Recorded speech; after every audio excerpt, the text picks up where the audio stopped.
तंजील, आपके लिए मीडिया की आज़ादी का क्या मतलब है? आपने आईआईएमसी से पढ़ाई की, जो एक अच्छा संस्थान माना जाता है मीडिया के लिए, और फिर आप दिल्ली में नौकरी भी आपने की, और फिर आप पहुंच गए बिहार सीमांचल इलाके में।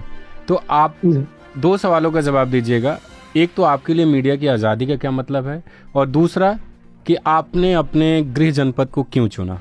तो पहला जो सवाल है प्रेस फ्रीडम के बारे में, हमारे लिए क्योंकि हम लोग हाइपर लोकल जर्नलिज्म करते हैं, तो जो दिल्ली की मीडिया है या बड़े शहरों की मीडिया है, पटना की मीडिया है, उनसे हमारा थोड़ा अलग आ जाता है प्रेस फ्रीडम का मसला जो है।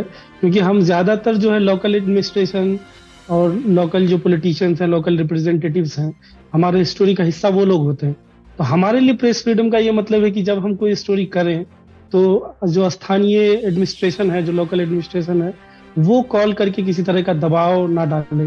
जो लोकल रिप्रेजेंटेटिव्स है, जब हम स्टोरी करते हैं, वो अलग अलग तरीके से उनके लोग सोशल मीडिया पे ट्रोलिंग या डायरेक्ट थ्रेट्स, और उनके लिए हम एक्सेसिबल भी होते हैं।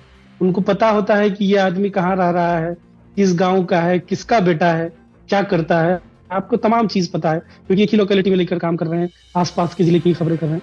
तो वो रहता है कि वो घर पे आ जाए, घर पे आ जाते हैं। तो वो चीज ना हो, ये हमारे लिए प्रेस फ्रीडम ये चीज होगी कि इस तरह की सेफ्टी अगर हो सके। मुझे अब भी याद है कि 2019 लोकसभा से जस्ट पहले एक अभी आज के डेट में एमपी हैं हमारे, जो सीमांचल इलाका है और बंगाल का इलाका है, इन्हीं एमपी में से एक है। तो उनसे जब मैंने इंटरव्यू के लिए अप्रोच किया कि अब वो लोकसभा इलेक्शन आ गया है और आपको टिकट भी मिला है, तो हम इंटरव्यू करना चाह रहे हैं आपका। तो उन्होंने बोला कि क्या क्या करके आए हो, कहाँ से आए हो।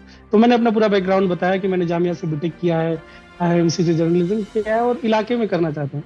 तो उनकी मतलब हाव भाव उनका बदल गया। उनको लगा कि इतना जब पढ़े लिखे हो तो क्यों ये सब कर रहे हो, ये अच्छा काम थोड़े है। तो ये जो आज भी जो लोकल स्ट्रिंगर्स हैं, जो छोटे लेवल पे छोटे शहरों में काम कर रहे हैं, उनकी स्थिति ऐसी ही है। इलाके में उनको बहुत ही नीचे नजर से देखा जा रहा है कि ये बहुत ही छोटा सा काम कर रहा है, कोई मतलब ये कौन सा काम कर रहा है, उससे अच्छा तो कोई सरकारी स्कूल में टीचर हो जाता। मुझे बल्कि यहाँ आने के बाद कई लोगों ने ये सुझाव दिया है कि अच्छा खासा पढ़े लिखे हो, क्यों नहीं तुम टीचर बन जाते हो किसी सरकारी स्कूल में, आसानी से हो जाएगा। या फिर जो बिहार में नॉर्मल चल रहा होता है, यूपीएससी बीपीएससी की तैयारी कर लो। तो वो चीज है। दूसरा, हमने चुना क्यों अपने इलाके में काम करना, क्योंकि इस बारे में मैं कई बार पहले भी बात कर चुका हूँ कि जब मैं दिल्ली में जॉब कर रहा था, जो इंडिया की सबसे बड़ी न्यूज एजेंसी है, हालांकि आज कहते हुए एक वो भी होती है कि वहाँ क्यों काम कर रहा था। तो वहां पर जब काम करते हुए जब मैं डेस्क पे था, तो अक्सर ये रियलाइज होता था कि इस इलाके की खबर आती ही नहीं है मेन स्ट्रीम मीडिया में। 2017 में बहुत ही खतरनाक फ्लड आया, 500 से ज्यादा लोग सिर्फ इस इलाके में मरे। लेकिन आप देखेंगे, आज भी देखेंगे कि 2017 की जो रिपोर्टिंग हुई है, वो ज्यादातर आपको आसाम का फ्लड दिखेगा या बिहार में मिथिला का फ्लड दिखेगा।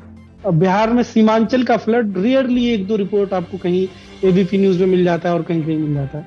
तो उस वक्त ये रियलाइज हुआ कि अपने इलाके में जाकर कुछ करना बहुत जरूरी है। सीमांचल इलाका जो हिस्टोरिकली, और डाटा भी ये बताता है, नीति आयोग का रिपोर्ट भी है कि जो सीमांचल के जो चारों जिले हैं वो सबसे गरीब जिलों में आते हैं। बिहार सबसे गरीब है और बिहार में भी सबसे गरीब है। और जो सीमांचल से लगे हुए बंगाल के इलाके हैं, उत्तर दिनाजपुर का जिला है, उसकी भी स्थिति बिल्कुल ऐसी ही है। तो इसलिए हमने चुना कि इस इलाके के लिए काम किया जाए और अपने इलाके के लोगों की आवाज को उठाए।